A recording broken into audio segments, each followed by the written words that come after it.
Chapter 18. Jill eased into the steaming, hissing room. A thick smell of grease hung in the heated air. It was some kind of a boiler room, and a big one at that. Heavy, thrumming machinery filled the large chamber, surrounded by winding catwalks.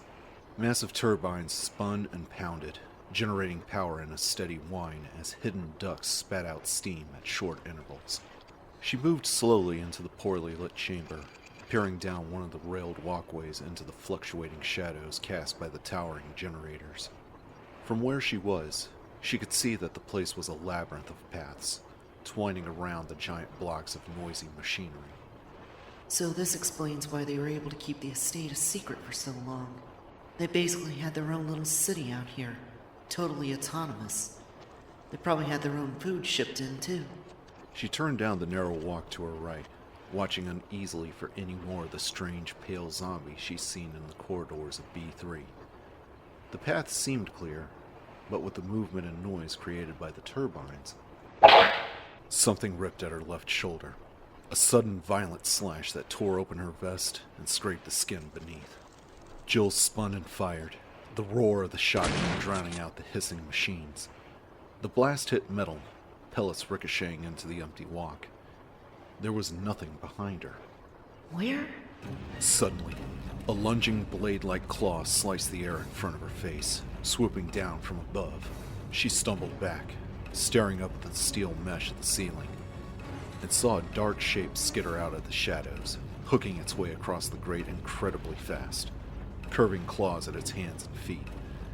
She caught a glimpse of thick spines around its mutant, flattened face, and then it turned and ran into the thrumming shadows of the power room. There was a door at the end of the walk, and Jill sprinted towards it, her heart racing, the pounding whine of the generators thundering in her ears.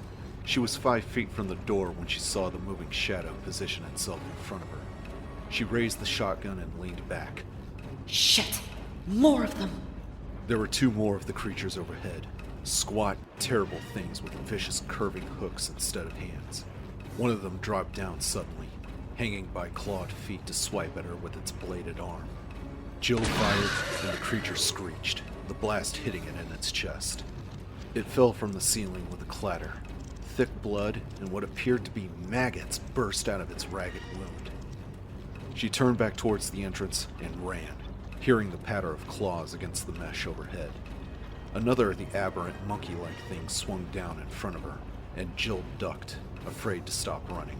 The thing's strange arm whistled past her ear, missing her head by less than an inch. The metal doors were right in front of her. Jill crashed into them, slapping one handle down and stumbling back into the cold stillness of the corridor. The door closed on the furious, shrill cry of one of the monsters, raising high above the sounds of the working machines.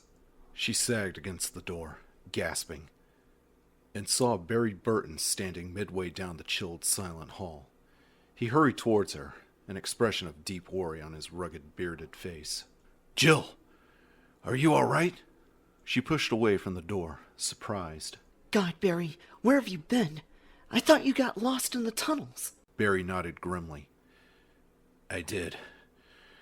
And believe you me, I ran into some trouble trying to get out." Seeing the splatters of blood on his clothing and the rips and tears on his shirt, she realized that he must have come across more of those walking green nightmares. He looked like he had been through a war. Speaking of which... Jill touched her shoulder, and her fingers came away bloody. It was painful, but shallow. She'd survive. Barry, listen. We gotta get out of here. I found some papers upstairs. Proof of what's been going on. Enrico was right. Umbrella's behind all of this, and one of the stars is in their pocket. It's too dangerous to keep looking around. We should get these files and head back to the mansion. Wait for the RPD. "But I think I found the main lab," Barry said. "Downstairs. There's an elevator at the end of the hall. There's computers and stuff there. We can get into their files. Really nail them." He didn't seem particularly excited by the find, but Jill barely noticed.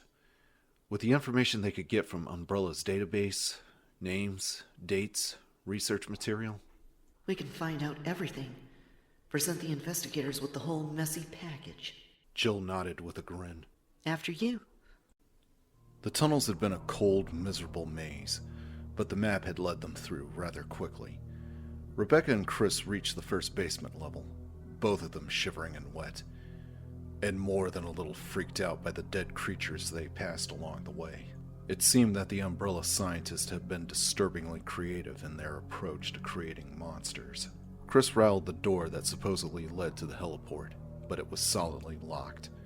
An emergency sign next to it implied that it could only be opened by an alarm system.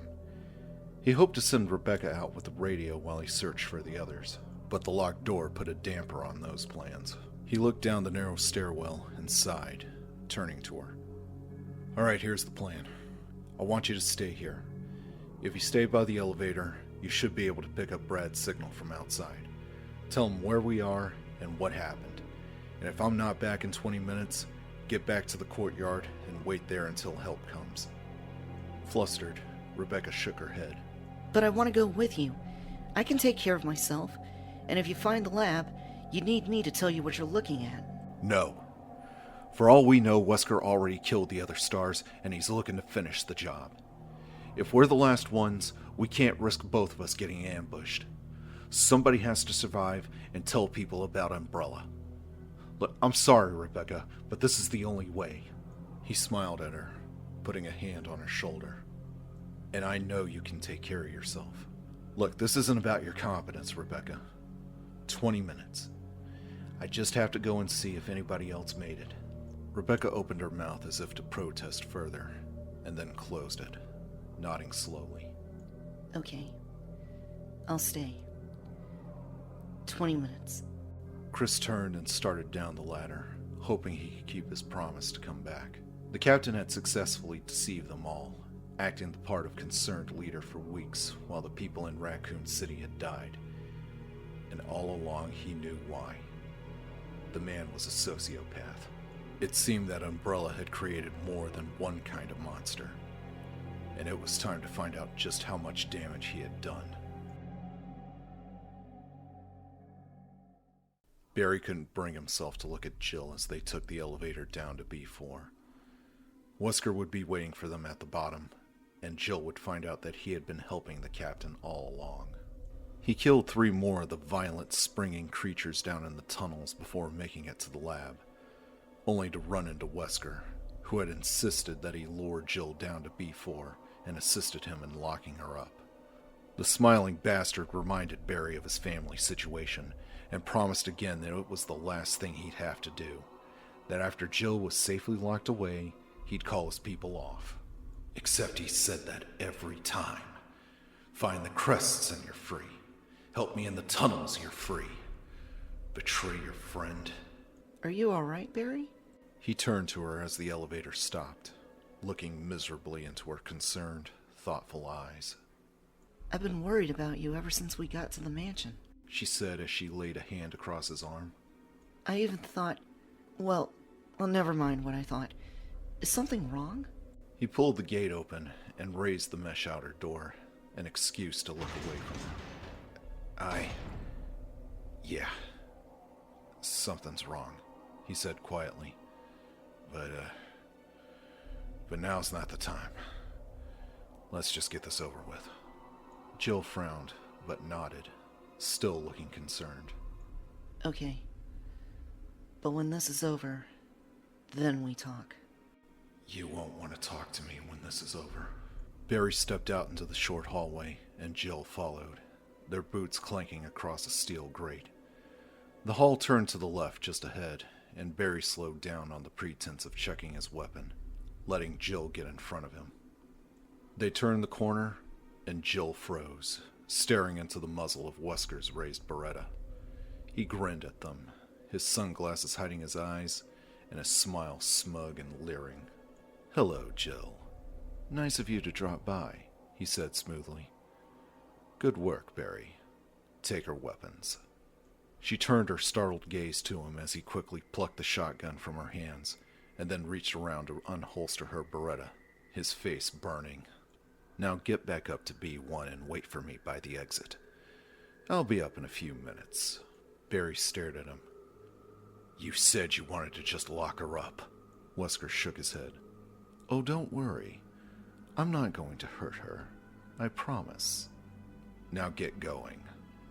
Jill looked at him, confusion, fear, and anger playing across her face. Barry. I'm sorry, Jill. He turned and walked around the corner, feeling defeated and ashamed, not to mention terrified for Jill. Wesker had promised, but Wesker's word meant absolutely nothing. He'd probably kill her as soon as he heard the elevator doors close. But what if I'm not in the elevator? Maybe I can still do something to keep her alive. Barry hurried to the lift and opened the gates, then slammed them closed and pushed the operation switch, sending it back up to B3 without a passenger. Moving silently, he edged back towards the corner, listening. Can't say I'm all that surprised. Jill was saying. But how did you get Barry to help you? Well, you see, old Barry's got some trouble at home. I told him Umbrella has a team watching his house, waiting to kill his precious family. He was only all too happy to help out. Barry clenched his fists, his jaw tight. You're a son of a bitch, you know that? Jill said. Perhaps. But I'm going to be a rich son of a bitch when this is all over. Umbrella is paying me a lot of money to clean up their little problem, and get rid of a few of you goddamn snooping stars in the process. Why would Umbrella want to destroy the stars? Jill asked. Oh, not all of them.